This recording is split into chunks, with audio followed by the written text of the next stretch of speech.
One of the things you can be virtually certain of in life is that you don't get something you don't aim at. And one of the things that's interesting about that is often people will keep their goals fuzzy. Because one of the problems with specifying your goals is you specify your failures. Right? If the goal is really fuzzy, you're not sure when you fail, and then you can fool yourself. You know, really, but you can kind of keep it foggy. But you make your goals sharp and clear. Then, well, first of all, then you know what to aim at. And what's interesting is, your brain is set up so that it reorganizes the world around your aims. And that's not, I've also written about this in 12 Rules for Life quite extensively, and that's not a metaphor.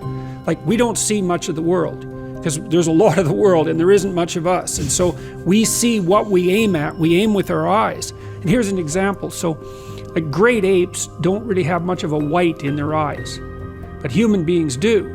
And the reason for that is that we've evolved to detect where everyone else is looking.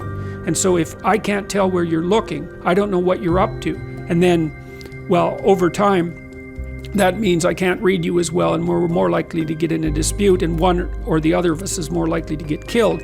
But it also means that your probability of finding a successful mate decreases. So we've evolved to have this very, very visually evident eye. And so when we're looking at each other, we're always looking at our eyes, because then we can tell where someone is pointed, and then we can tell what they're up to. And so we're hunting creatures, like we're aiming at a moving target and trying to track it all the time. And so you have to specify your aim. And it's more than one aim. It's like you have a highest aim, which you might say is to be a good person. And then I would say, well, there's a more elaborated aim than that. It's like you want to be able to constrain malevolence and work to decrease suffering. It's something like that. That's the highest aim. And then you have to decompose that into the things you do each day, so that there's a definite connection between all the micro actions and the macro aim, and then that gives dignity to what you're doing. This person isn't carrying their load, and they think I should do their work. What should I do now? And the answer is, yeah. Someone wants you to do their work. Do their work. Yes, do their work. Yes, I'll do that all day long. Yeah, no kidding. Yeah, you don't want to do your job. That's fine. I'll do it. Yeah. And actually, I just answered a question where somebody said, the guy's a friend of mine, and he's not carrying his load. What should I do? And I said, well, how about you help him? What's going on at home? Is he going through a divorce? Has he got issues? Is his kid sick? How about you help him and say, hey, let me take that off your plate right now? Because in 2 months or 6 months, you might be the person that needs help. You might be the person with a sick child.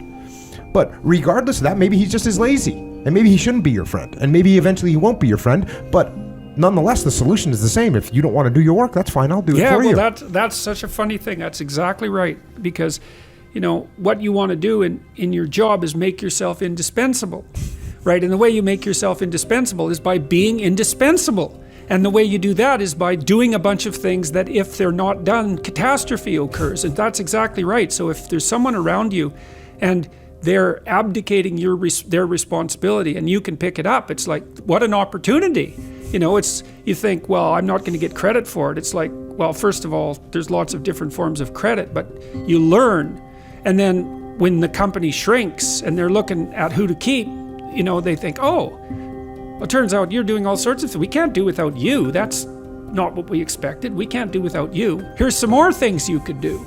And then you're also in a position to bargain. You can say, well, look, in order for me to keep doing this level of responsibility, I need to be paid more because I have other options, or because it's just, or because that will make me more efficient. But then you've got some power too, because they need you. And so indispensability, and that's power. Indispensability is power, not tyranny.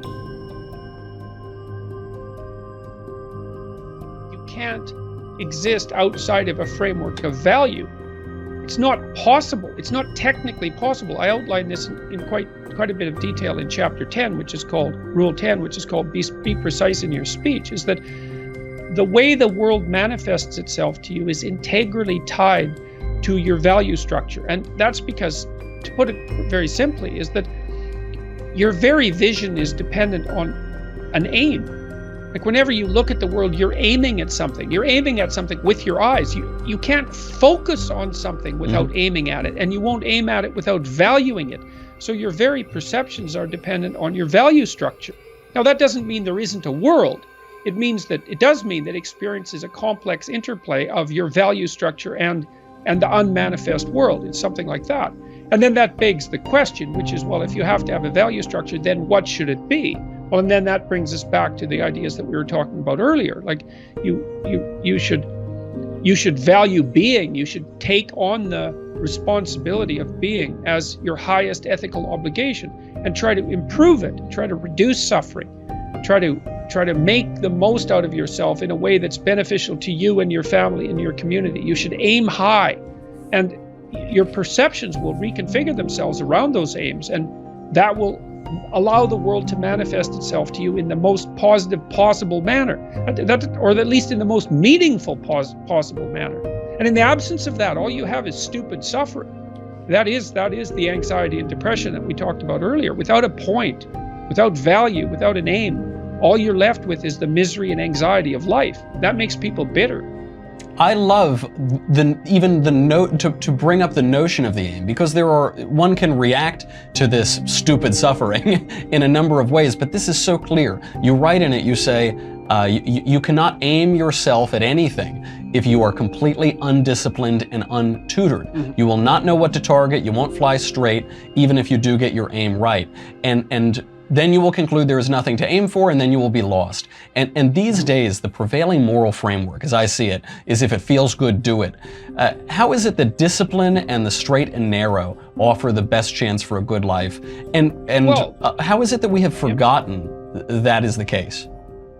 Well, the reason that discipline is necessary is because you're a mass of competing short-term interests. And so the question is then, well, which short-term interest should win out?